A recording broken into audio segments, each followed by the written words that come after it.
வணக்கம். இன்றைய முக்கிய செய்திகள். சென்னை பெசன்ட் நகர் கடற்கரையில் நடைபெற்று வரும் மதிய உணவு திருவிழா வருகின்ற டிசம்பர் 28 வரை நீட்டிக்கப்பட்டுள்ளது. 34 கோடி ரூபாய் மதிப்பிலான 20 அதிநவீன குளிர்சாதன சொகுசு பேருந்துகளின் சேவையை முதலமைச்சர் மு க ஸ்டாலின் அவர்கள் தொடங்கி வைத்தார்.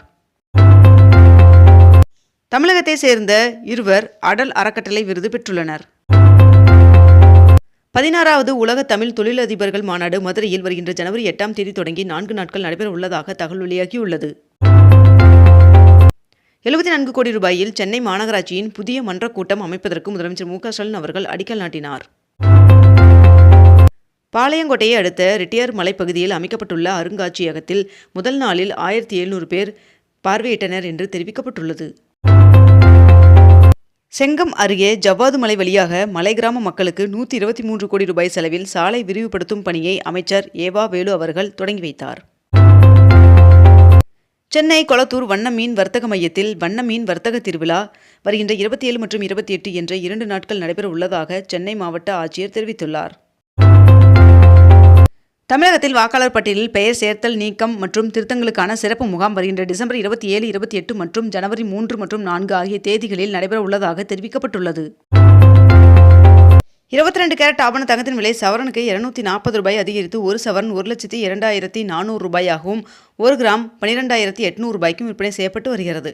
இதனைத் தொடர்ந்து 1 கிராம் வெள்ளியின் விலை கிராமிற்கு 10 ரூபாய் அதிகரித்து 1 கிராம் வெள்ளி 244 ரூபாய்க்கு விற்பனை செய்யப்பட்டு வருகிறது. தமிழகத்தில் மதம் சார்ந்த கட்டிடங்களுக்கு NOC தேவையில்லை என்று முதலமைச்சர் மு க ஸ்டாலின் அவர்கள் தெரிவித்துள்ளார். சென்னையில் 32 கோடி ரூபாய் செலவில் புதுப்பிக்கப்பட்ட விக்டோரியா அரங்கத்தை முதலமைச்சர் மு க ஸ்டாலின் அவர்கள் திறந்து வைத்துள்ளார். வாக்காளர் திருத்தப் பணிகள் சென்னையில் இன்று முதல் வருகின்ற ஜனவரி 18 வரை நடைபெறும் என்று அறிவிக்கப்பட்டுள்ளது.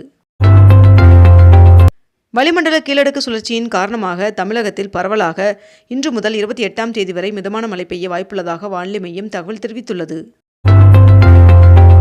தாவேகாவின் தூத்துக்குடி மத்திய மாவட்ட செயலாளராக சாமுவேல் ராஜ் அவர்கள் நியமனம் செய்யப்பட்டுள்ளார். தமிழகத்தில் வரைவு வாக்காளர் பட்டியல் வெளியிட்டதை அடுத்து 1,53,571 பேர் இதுவரை பெயர் சேர்க்க விண்ணப்பித்துள்ளனர் என்று தெரிவிக்கப்பட்டுள்ளது. திருச்சி ஸ்ரீரங்கர் ரங்கநாதர் சுவாமி கோவிலில் சொர்க்கவாசல் திறப்பை முன்னிட்டு வருகின்ற 30 திருச்சி மாவட்டத்திற்கு உள்ளூர் விடுமுறை அறிவிக்கப்பட்டுள்ளது. சென்னை கிளாம்பாக்கத்திலிருந்து ஊரப்பாக்கம் வழியாக செட்டிப்புண்ணியம் வரை 18.4 கிலோமீட்டர் நீளத்திற்கு புதிய உயர்மட்ட விரைவு சாலை அமைக்க தமிழக அரசு அதிகாரப்பூர்வமாக அனுமதி வழங்கியுள்ளதாக தகவல் வெளியாகியுள்ளது. டெல்லியில் வருகின்ற 26 முதல் 28 வரை 5வது தேசிய மாநாடு நடைபெற உள்ளது. மேலும் இம்மாநாட்டை பிரதமர் நரேந்திர மோடி அவர்கள் தலைமை தாங்குகிறார் என்றும் தகவல் வெளியாகியுள்ளது. திருப்பதி ஏழுமலையான் சுவாமி கோவிலின் சொர்க்கவாசல் வழியாக 10 நாட்கள் 90% இலவச தரிசனத்தில் பக்தர்கள் அனுமதிக்கப்படுவார்கள் என்று தகவல் வெளியாகியுள்ளது. மேட்டூர் அணைக்கு நீர்வரத்து வினாடிக்கு 1024 கனஅடியிலிருந்து 695 கனஅடியாக சரிந்தது. புதுச்சேரியில் மாற்றுத்திறனாளிகளுக்கான உதவித்தொகை 4,700 ரூபாயிலிருந்து 5,700 ரூபாயாக உயர்த்தி வழங்கப்படும் என்று புதுச்சேரி முதலமைச்சர் ரங்கசாமி அவர்கள் அறிவித்துள்ளார். சென்னை உலக தமிழ் ஆராய்ச்சி நிறுவனத்தில் 2026 ஆண்டிற்கான ஓராண்டு கல்வெட்டியல் மற்றும் தொல்லியல் அகழாய்விற்கான பட்டய வகுப்பு 2026 ஆண்டு ஜனவரி மாதம் முதல் தொடங்கப்பட உள்ளதாக தெரிவிக்கப்பட்டுள்ளது. சபரிமலை ஐயப்பன் சுவாமி கோவிலில் மண்டல பூஜை வருகின்ற 27 நடைபெற உள்ளது. ஒருங்கிணைந்த தொழில்நுட்ப பணிகள் தேர்விற்கு இன்று முதல் விண்ணப்பிக்கலாம் என்று TNPSC அறிவித்துள்ளது. தமிழ்நாடு அரசு செயல்படுத்தி வரும் முத்திரை திட்டங்களின் முன்னேற்றம் குறித்து முதலமைச்சர் மு க ஸ்டாலின் அவர்களின் தலைமையில் ஆய்வுக் கூட்டம் நடைபெற்றது. 86 லட்சம் ரூபாய் மதிப்பீட்டில் வீடற்றோருக்கான இரவு நேர காப்பகத்தை துணை முதல்வர் உதயநிதி ஸ்டாலின் அவர்கள் திறந்து வைத்துள்ளார். செய்யாற்றிற்கு வருகின்ற டிசம்பர் 27 முதலமைச்சர் மு க ஸ்டாலின் அவர்கள் வருகை தர உள்ளார் என்று தெரிவிக்கப்பட்டுள்ளது. அணுசக்தி துறையில் தனியார் மற்றும் வெளிநாட்டு நிறுவனங்கள் முதலீடு செய்ய வழிவகை செய்யும் மசோதாவிற்கு குடியரசுத் தலைவர் திரௌபதி முர்மு அவர்கள் ஒப்புதல் வழங்கியுள்ளார். அரையாண்டு விடுமுறையில் மாணவர்களுக்கு சிறப்பு வகுப்புகள் நடத்தக்கூடாது என்று தெரிவிக்கப்பட்டுள்ளது. சென்னை சங்கமம் நம்ம ஊர் திருவிழாவை ஜனவரி 14 மாலை 6 மணிக்கு முதலமைச்சர் மு க ஸ்டாலின் அவர்கள் தொடங்கி வைக்க உள்ளார் என்று தகவல் வெளியாகியுள்ளது.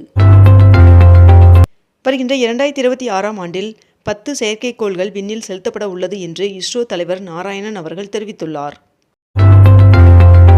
புதுச்சேரி நாகப்பட்டினம் இடையிலான புறவழிச்சாலையில் பாகூர் சேலிமேட்டில் சுங்கச்சாவடி வருகின்ற 24ஆம் தேதி முதல் செயல்பட உள்ளது என்று தெரிவிக்கப்பட்டுள்ளது. தமிழ்நாட்டில் புத்தாண்டு மற்றும் கிறிஸ்துமஸ் பண்டிகையொட்டி சென்னை உள்ளிட்ட நகரங்களிலிருந்து வருகின்ற டிசம்பர் 23ஆம் தேதி முதல் சிறப்பு ரயில்கள் இயக்கப்படுவதாக தெற்கு ரயில்வே அறிவித்துள்ளது. ரயில் கட்டண உயர்வை உடனடியாக ரத்து செய்ய ஒன்றிய அரசு முன்வர வேண்டும் என்று தமிழ்நாடு காங்கிரஸ் தலைவர் செல்வ பெருந்தகை அவர்கள் கோரிக்கை விடுத்துள்ளார். நாமக்கல்லில் கோழி பண்ணைகளில் முட்டை ஒன்றின் கொள்முதல் விலை 5 காசுகள் உயர்ந்து ₹6.40 நிர்ணயம் செய்யப்பட்டுள்ளது. சென்னை விமான நிலையத்தில் பிரதான ஓடுபாதையின் மறுசீரமைப்பு பணியானது அடுத்த ஆண்டு தொடங்க முடிவு செய்யப்பட்டுள்ளதாக தெரிவிக்கப்பட்டுள்ளது. தமிழகத்தில் கடுங்குளிர் தீவிரமடைந்து வரும் நிலையில் அதிகாலை வேளையில் பனிமூட்டம் அதிகரிக்கும் என்று வானிலை மையம் தெரிவித்துள்ளது. டெல்லியில் பிரதமர் நரேந்திர மோடி அவர்களுடன் பீகார் மாநில முதலமைச்சர் மற்றும் துணை முதல்வர் ஆகியோர் சந்தித்து பேசினர். சபரிமலையில் அன்னதானமாக கேரள பாரம்பரிய விருந்து வழங்கும் திட்டம் தொடங்கப்பட்டுள்ளது. குடியரசுத் தலைவர் ஒப்புதல் வழங்கிய நிலையில் ராம்ஜி சட்டத்திற்கு எதிராக நாடு தழுவிய போராட்டம் வருகின்ற 27ஆம் தேதி நடக்கும் என்று காங்கிரஸ் செயற்குழுவில் முடிவு செய்யப்பட்டுள்ளதாக தகவல் வெளியாகியுள்ளது. சென்னை மாநகர பகுதிகளில் நடைபாதை வியாபாரிகளுக்கு கட்டணம் வசூலிப்பு மற்றும் விற்பனை சான்று வழங்க சென்னை மாநகராட்சி முடிவு செய்துள்ளதாக தகவல் வெளியாகியுள்ளது. 9 புதிய காவல் நிலையங்கள் மற்றும் புதிதாக உருவாக்கப்பட்ட 3 காவல் உட்கோட்டங்களை முதலமைச்சர் மு.க. ஸ்டாலின் அவர்கள் திறந்து வைத்துள்ளார். தமிழ்நாட்டில் 20 மாவட்டங்களில் புதிய வகுப்பறை கட்டடங்களை முதலமைச்சர் மு.க. ஸ்டாலின் அவர்கள் திறந்து வைத்துள்ளார். ஒலிம்பிக் போட்டியில் தங்கம் வெல்லும் கர்நாடக வீரர் வீராங்கனைகளுக்கு தலா ₹6 கோடி பரிசு வழங்கப்படும் என்று கர்நாடக முதலமைச்சர் சித்தராமையா அவர்கள் அறிவித்துள்ளார். நேஷனல் ஹெரால்டு வழக்கில் மேல்முறையீட்டு மனு மீது பதிலளிக்க சோனியா காந்தி அவர்களுக்கும் ராகுல் காந்தி அவர்களுக்கும் நோட்டீஸ் அனுப்பப்பட்டுள்ளது என்று தகவல் வெளியாகியுள்ளது. இந்தியா நியூசிலாந்து இடையே தடையற்ற வர்த்தகம் மேற்கொள்ள இரு நாடுகளும் ஒப்பந்தம் செய்து கொண்டுள்ளன என்று தெரிவிக்கப்பட்டுள்ளது. அஸ்ஸாமில் 15,600 கோடி ரூபாய்க்கான திட்டங்களை பிரதமர் நரேந்திர மோடி அவர்கள் தொடங்கி வைத்தார். தமிழக வெற்றிக் கழகத்தின் சமூக நல்லிணக்கத்தை 100% பாதுகாப்போம் என்று அக்கட்சியின் தலைவர் விஜய் அவர்கள் தெரிவித்துள்ளார். தமிழக காவல்துறையில் காலியாக உள்ள 1299 உதவி ஆய்வாளர் பணியிடங்களை நிரப்புவதற்காக மாநிலம் முழுவதும் அமைக்கப்பட்டிருந்த 46 மையங்களில் 1,78,000 பேர் தேர்வு எழுதினர். உத்தரகாண்டில் உள்ள அனைத்து பள்ளிகளிலும் பகவத்கீதையின் வாசகங்களை வாசிப்பதை கட்டாயமாக்கி அம்மாநில அரசு உத்தரவிட்டுள்ளது. இத்துடன் இன்றைய தலைப்புச் செய்திகள் நிறைவடைகின்றன. மேலும் இதுபோன்ற அண்மை தகவல்களை உடனுக்குடன் தெரிந்து கொள்ள அக்னிபூ சேனலை சப்ஸ்கிரைப் செய்து கொண்டு தொடர்ந்து இணைந்திருங்கள். நன்றி, வணக்கம்.